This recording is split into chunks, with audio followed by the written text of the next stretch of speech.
India News Hour. Are we in the right path of digital democracy? We are living in the binary world, that is, with zeros and ones and algorithms. Algorithmic bias describes systematic and repeatable errors in a computer system that create unfair outcomes, such as privileging one arbitrary group of users over others.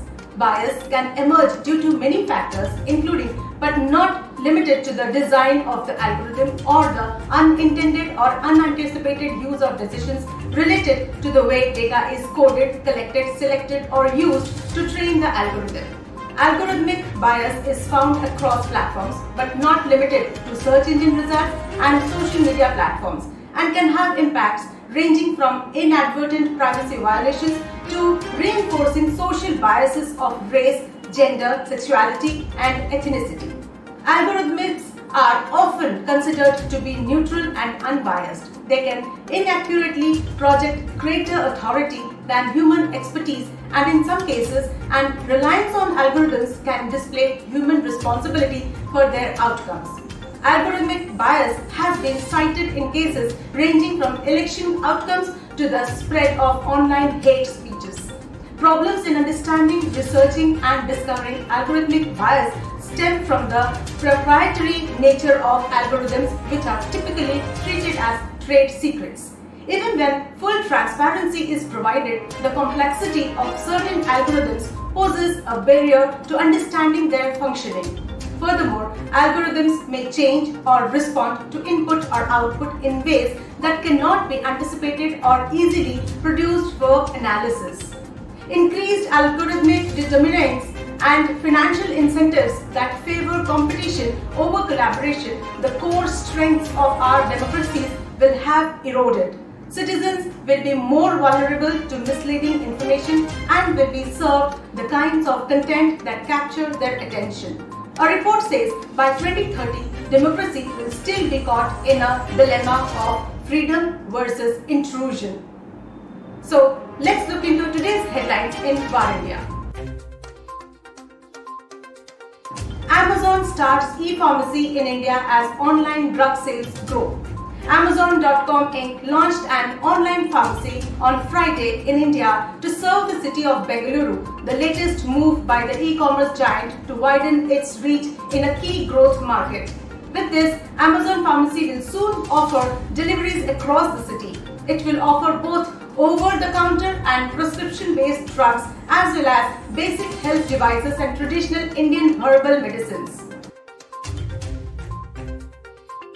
AGC Networks buys Piraeus Australia for $8 lakhs US. SR Group company AGC Networks Limited has acquired Piraeus, an Australia and New Zealand-based communications technology firm that provides customer engagement and workplace collaboration solutions. The acquisition was originally announced in June. At the time, AGC said Black Box Australia would pay $8 lakhs US, that is around 5.99 crores, for fully acquiring Piraeus Australia. Scribd acquires presentation sharing platform SlideShare. E-book subscription company Scribd has acquired presentation sharing platform SlideShare from LinkedIn for an undisclosed amount. Today, we are excited to add over 40 million presentations to our reading ecosystem, said Scribd CEO Trip Adler. He also added, I have a lot of experience with a product like this. We are in a good position to make SlideShare really successful. Samsung R&D spending hits record high at $8.9 billion in H1 2020. Samsung said its research and development spending for the first half of the year hit a record high of 10.58 trillion won, that is $8.9 billion, as it focused on new growth drivers. The figure represented a 500 billion won increase from a year earlier, and its R&D investment accounted for 9.8% of its sales in the first 6 months. Apple to expand its retail center in Bengaluru. In a bid to serve the global market, Apple is negotiating with builders in Bengaluru for a 350,000 square feet office space which will serve its global markets and plans to open a large retail center in the city. Sources said Apple's new Bengaluru office is expected to come up at Prestige Mink Square. NatWest to cut 500 jobs and close London Tech Hub. NatWest is to cut at least 500 jobs from its retail business and close its London Tech Hub in Regent's House as part of a cost-cutting COVID recovery program.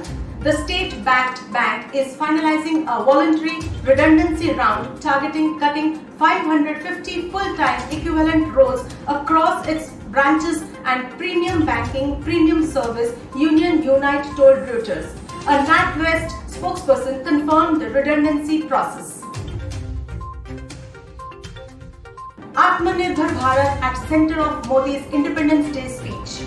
Unveiling his vision of Atmanirbhar Bharat, Prime Minister Narendra Modi today said the goal is to make India a global manufacturing hub while a Rs 110 lakh crore pipeline of national infrastructure projects is being created to boost the economy and create jobs. PM Modi said while addressing the nation on the country's 74th Independence Day from the Red Fort. He said India received record foreign investment in the last fiscal when FDI rose 18%. OTT's revenue up as the brands hurriedly reach out for the branding. It is a fact that the demand for the small screens and television sets selling continues in comparison to the cinema halls in the country.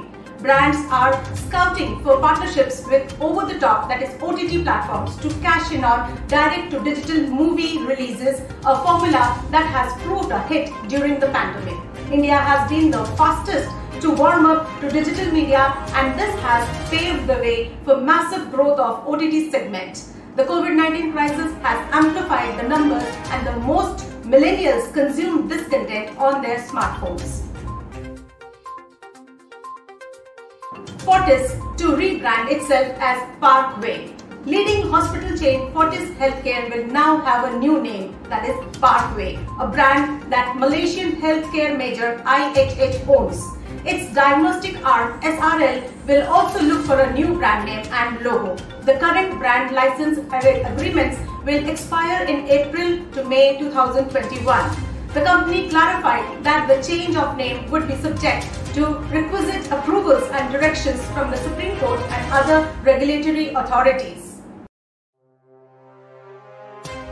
COVID update. A spike of 65,002 cases took India's COVID-19 tally past 25 lakhs on Saturday, just a day after it crossed the 24 lakh mark, while the number of fatalities neared 50,000 with 996 deaths.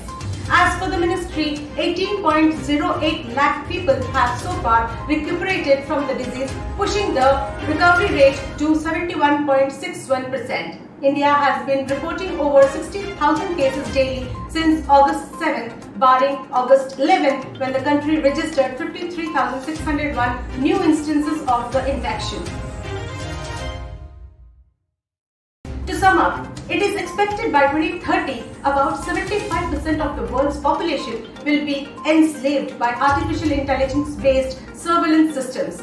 These systems will keep every citizen under observation 24 hours a day, 7 days a week, monitoring their every action and movement. Technology can improve or undermine democracy depending on how it is used and who controls it. Right now, it is controlled by too few. The few are not going to share willingly. I don't expect this to change significantly by 2030.